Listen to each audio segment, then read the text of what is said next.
आप सभी लोगों का स्वागत है आपके अपने चैनल एड्यू एकेडमी पर। हम आगे पढ़ेंगे जो कल हमने चीज़ कंटिन्यू करी थी उसी के अंदर उसी पेपर का दूसरा जो सम था क्वेश्चन नंबर 37 का सी, जिसके अंदर यहाँ पर आपको जो है क्वेश्चन के अंदर लिख के दिया है कि टोटल 10 स्क्रूज आपको दे के रखे हैं। उसमें से कहा गया है कि 3 जो है वो डिफेक्टिव है, 7 जो है वो नॉन डिफेक्टिव है। अब आपको वहाँ पर कहा गया है कि you have to select a 3 screw, यानी कि आपको यहाँ पे टोटल 3 स्क्रू कोई भी सिलेक्ट करना है, वो चाहे डिफेक्टिव भी हो सकते हैं नॉन डिफेक्टिव भी हो सकते हैं। और लास्ट में हमको लिखा है कि find the expected value of defective screw, मतलब कि कितने डिफेक्टिव स्क्रू होंगे वो आपको फाइंड आउट करना है। तो हमेशा ध्यान रखना जो भी आपको फाइंड आउट करना होगा वो हमारा क्या रहेगा XI। और अगर क्वेश्चन के अंदर मेंशन नहीं है कि आपको क्या फाइंड आउट करना है तो आप हमेशा दोनों में से जो भी छोटी वैल्यू होगी वो आपको XI में लिखनी है, तभी आप आसानी से उसे सॉल्व कर पाओगे। अगर आप 7 लेते हो तो भी वो सॉल्व हो जाएगा, बट वहाँ पर क्या है वर्किंग जो है वो इसकी थोड़ी ज़्यादा बड़ी हो जाएगी। तो इसीलिए दोनों में से जो भी छोटी होगी वो वैल्यू अगर हम लेंगे तो सम हमारा जल्दी से और करेक्ट आंसर के साथ सॉल्व हो सकता है।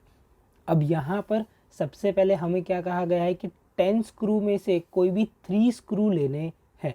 तो पहले तो हम लोग यहाँ पर एक कॉम्बिनेशन फाइंड आउट करेंगे 10C3। तो अब यहाँ पर 10, 9, 8 डिवाइडेड बाय 3, 2, 1। तो अब यहाँ पर इन सबको सॉल्व करेंगे तो यहाँ पर 10 इंटू 3 इंटू 4, तो इसका आंसर आ जाएगा हमारा 120, क्योंकि यहाँ पे 2 जो था वो 8 से कट कर दिया और 3 को 9 से कट कर दिया। अब यहाँ पर फाइंड आउट हमें जो क्वेश्चन के अंदर कहा गया था और वो हम यहाँ पर फाइंड आउट करते हैं नंबर ऑफ डिफेक्टिव स्क्रू। अब ये वर्किंग के अंदर यहाँ पे ध्यान रखना, पहले डिफेक्टिव कितने हैं 0, फिर 1 होंगे, फिर 2 होंगे, फिर 3 होंगे। तो इसे किस तरीके से सॉल्व करना है, तो सबसे पहले तो ये दोनों कंडीशन जो है, पहला डिफेक्टिव जो है वो 3 है और नॉन डिफेक्टिव जो है वो कितना है 7 है। और ये जो भी सिलेक्शन होगा ये हमेशा किस में से होगा, ये हमेशा टोटल में से होगा, मतलब कि टोटल हमारा यहाँ पर कितना आया 120 में से होगा। नेक्स्ट हर एक के अंदर मैं सेम चीज़ पहले लिख देता हूँ। तो अब यहाँ पर सबसे पहले तो जिस तरीके से कॉम्बिनेशन से सॉल्व करा था वैसे ही इन सब की वर्किंग को भी सॉल्व करना है। तो यहाँ पर क्या हो जाएगा, पहले ये जो 3 है ये क्या है हमारे डिफेक्टिव है और 7 क्या है नॉन डिफेक्टिव है। हमने कंडीशन कौन सी ली है डिफेक्टिव स्क्रू की, तो इसका मतलब है कि यहाँ पर फर्स्ट 3 डिफेक्टिव स्क्रू जब है तो यहाँ पर डिफेक्टिव की कंडीशन कितनी है 0, तो यहाँ पर क्या हो जाएगा 3C0। तो इसका मतलब क्या है कि मुझे जो 3 स्क्रू सिलेक्ट करने थे वो सारे के सारे कौन से होंगे नॉन डिफेक्टिव होंगे। नेक्स्ट यहाँ पर वापस से डिफेक्टिव की कंडीशन में क्या लिखा है कि मुझे 3 स्क्रू सिलेक्ट करने हैं, 3 में से एक क्या है डिफेक्टिव है, तो ये जो 3 है 3 में से एक डिफेक्टिव है, मतलब कि 3 स्क्रू डिफेक्टिव थे, इसमें से एक डिफेक्टिव है और बाकी जो 2 मुझे नॉन डिफेक्टिव से लेने पड़ेंगे। वापस से मुझे 3 स्क्रू सिलेक्ट करने हैं, 3 में से 2 जो है वो क्या है डिफेक्टिव है और बाकी एक क्या है नॉन डिफेक्टिव है। वापस से 3 के 3 मैंने को 3 सिलेक्ट करने हैं, लेकिन तीनों 3 क्या है यहाँ पे डिफेक्टिव है, तो यहाँ पे तीनों 3 डिफेक्टिव है, तो मैं नॉन डिफेक्टिव एक भी सिलेक्ट कर पाऊँगा नहीं, तो ये हो जाएगा 0। अब यहाँ पर इन सारी इक्वेशंस को सॉल्व करना है, इन सारे कॉम्बिनेशंस को सॉल्व करना है। अब इनको सॉल्व करने के लिए कुछ थोड़े बहुत रूल्स है, जैसे कि 3C0, अगर किसी भी कॉम्बिनेशन में 0 होगा तो हमें आंसर में क्या लिखना है ऑलवेज 1। 7C3, अब ये किस तरीके से सॉल्व होता है 7 इंटू रिवर्स लिखना है 6 इंटू 5 डिवाइडेड बाय 3, 2, 1, और रिवर्स भी कितना लिखना है जितने नंबर नीचे दिए होंगे वो, मतलब नीचे 3 नंबर दिए तो रिवर्स में 3 नंबर लिखने। अगर नीचे 4 नंबर दिया होगा, यहाँ पे 4 लिखा हुआ होगा, तो यहाँ पे आपको रिवर्स में भी 4 नंबर्स तक लिखने। तो अब इसे हम सॉल्व करेंगे 3 2 6, तो यहाँ पर आंसर कितना आ जाएगा 32।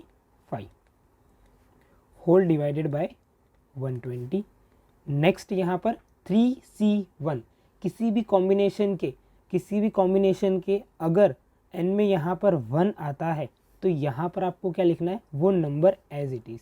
ये अगर कॉम्बिनेशन में 1 आता है तो नंबर एज इट इज़ लिखना है, अगर 0 आता है तो क्या लिखना है 1 इंटू 7C2। तो सेम इसी तरीके से सॉल्व करेंगे। तो यहाँ पर आंसर क्या आ जाएगा 7 इंटू 6 डिवाइडेड बाय 2 इंटू 1।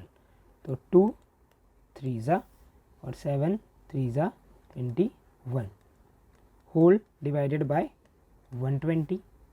अब यहाँ पर 3C2, तो 3C2 का आंसर क्या आएगा यहाँ पे 3 इंटू 7C1। तो 7C1 क्या हो जाएगा 7। अभी मैंने आपको कहा अगर 1 होगा तो आपको क्या लिखना है यहाँ पे, वो number as it is divided by 120 equals to last वाला इक्वेशन सॉल्व करते 3C3। देखो यहाँ पर ये जो नंबर 3 है वही कॉम्बिनेशन में भी है, तो इसका भी आंसर क्या होगा ऑलवेज 1। 7C0 किसी भी कॉम्बिनेशन में अगर 0 है तो आंसर हम क्या लिखेंगे 1 होल डिवाइडेड बाय 120। अब इन सबको सॉल्व करना है, मतलब मल्टीप्लाई करके आंसर हमें यहाँ पे ढूंढने हैं। 35 1 ज़ा 35 divided by 120, 21 into 3 63 divided by 120, 7 3 ज़ा 21 डिवाइडेड बाय 120 और 1 डिवाइडेड बाय 120। तो ये हमें यहाँ पर क्या मिल गया, प्रोबेबिलिटी ऑफ xi। क्वेश्चन के अंदर हमको ढूंढने के लिए कहा गया था एक्सपेक्टेड वैल्यू। एक्सपेक्टेड वैल्यू मतलब होता है ex, और ex का फॉर्मूला क्या है xi into P of xi। तो यहाँ पर इन्हीं दोनों का मल्टीप्लिकेशन करना है वापस से। ये रहा xi 0 इंटू 35, तो यहाँ पर आ जाएगा हमारा 0। 1 इंटू 63, तो 63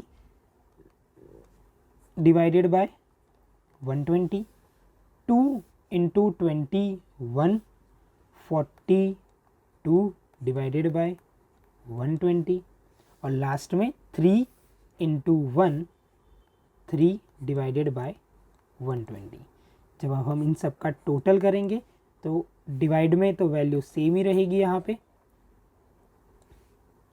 डिवाइड में यहाँ पर आ जाएगा 120 और ऊपर यहाँ पर इन्हीं सब का टोटल 108। अब हमें फाइंड आउट करने के लिए कहा गया था एक्सपेक्टेड वैल्यू। तो एक्सपेक्टेड वैल्यू के लिए यहाँ पर एक्सपेक्टेड वैल्यू मतलब क्या होता है, expected value equals to ex, और ex का फॉर्मूला क्या है sigma xi into P of xi। यानी कि ये जो भी आंसर आएगा इसका जो भी आंसर आया है उसका टोटल जो होगा वो हमारा आंसर है। तो इसका टोटल कितना आया है यहाँ पे 108 डिवाइडेड बाय 120। तो अगर हम इसे डिवाइड करते हैं तो आंसर कितना आएगा 0.9। आप ये भी लिख सकते हो और आप ये भी लिख सकते हो। तो यहाँ पर 2017 का पेपर होता है ख़त्म। मिलते हैं अपने नेक्स्ट वीडियो में, तब तक के लिए थैंक यू सो मच।